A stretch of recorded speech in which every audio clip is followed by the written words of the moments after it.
Hai semuanya, pada hari ini kami akan menceritakan tentang cerita legenda dari Kalimantan yang berjudul Batu Menangis. Perkenalkan, nama saya Stefania Nokia, saya berkelas 5B, saya berperan sebagai narator dan pemuda.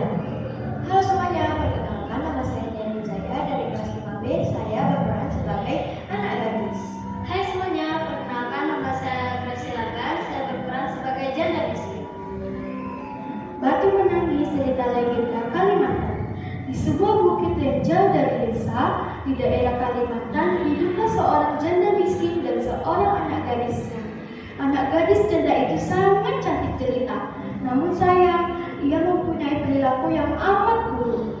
Gadis itu amat pemalas, tak pernah membantu ibunya melakukan pekerjaan-pekerjaan rumah. Kerjanya hanya bersolek setiap hari. Selain pemalas, anak gadis itu sikapnya manja sekali.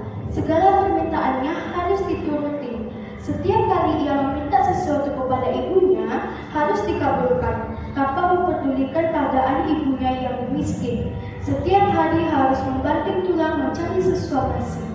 Pada suatu hari, anak gadis itu diajak ibunya turun ke desa untuk berbelanja.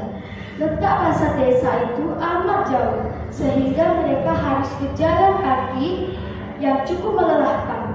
Anak gadis itu berjalan melenggang dengan memakai pakaian yang bagus dan bersolek agar orang di jalan yang melihatnya nanti akan mengagumi kecantikannya. Sementara ibunya berjalan di belakang sambil membawa keranjang dengan pakaian sangat degil. Karena mereka hidup di tempat terpencil, tak seorang pun mengetahui bahwa kedua perempuan yang berjalan itu adalah ibu dan anak. Ketika mereka mulai memasuki desa, orang-orang desa memandangi mereka. Mereka begitu terpesona melihat kecantikan anak gadis itu, terutama para pemuda desa yang tak puas-puasnya memandangi wajah gadis itu. Namun ketika melihat orang yang berjalan di belakang gadis itu, sungguh kontras keadaannya.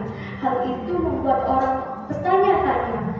Di antara orang yang melihatnya itu, seorang pemuda mendekati dan bertanya kepada gadis itu, "Hai gadis cantik, apakah orang yang berjalan di belakangmu itu ibumu?" Namun apa jawaban anak gadis itu? Bukan, ia adalah pembantuku. Katanya dengan angkuh. Kedua ibu dan anak itu kemudian meneruskan perjalanan. Tak seberapa jauh, mendekati lagi seorang pemuda dan bertanya kepada anak gadis itu, "Hai manis, apakah wanita yang berjalan di belakangmu itu ibumu?" Bukan, ia adalah budak. Jawab gadis itu dengan mendongakkan kepalanya. Begitulah setiap gadis itu bertemu dengan seseorang di sepanjang jalan yang menanyakan perihal ibunya. Selalu jawabannya itu, ibunya diperlakukan sebagai pembantu atau budaknya. Pada bulannya, mendengar jawaban putrinya yang durhaka jika ditanya orang, si ibu masih dapat menahan diri. Namun setelah berulang kali didengarnya jawaban sama dan yang amat menyakitkan hati, akhirnya si ibu yang malang itu tak dapat menahan diri. Si ibu berdoa, Ya Tuhan, hamba tak kuat menahan hinaan ini. Anak kandung hamba begitu teganya memperlakukan diri hamba sedemikian rupa. Ya Tuhan, hukumlah anak durhaka ini. atas kekuasaan Tuhan yang Maha Esa, perlahan-lahan tubuh gadis durhaka itu berubah menjadi batu. Perubahan itu dimulai dari kaki. Ketika perubahan itu telah mencapai setengah badan, anak gadis itu menangis memohon ampun kepada ibunya. Oh, Ibu, ampunilah saya. Ampunilah kedurhakaan anakmu selama ini. Ibu, ampunilah saya. Anak gadis itu terus meratap dan menangis memohon kepada ibunya. Akan tetapi semuanya telah terlambat.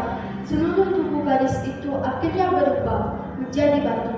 Sekalipun menjadi batu, namun orang dapat melihat bahwa kedua matanya masih menitikkan air mata seperti sedang menangis. Oleh karena itu, batu yang berasal dari gadis yang mendapatkan kutukan ibunya itu disebut batu menangis. Demikianlah cerita berbentuk legenda ini. Pesan moral dari legenda ini adalah barang siapa yang mendurhaka ibu kandung yang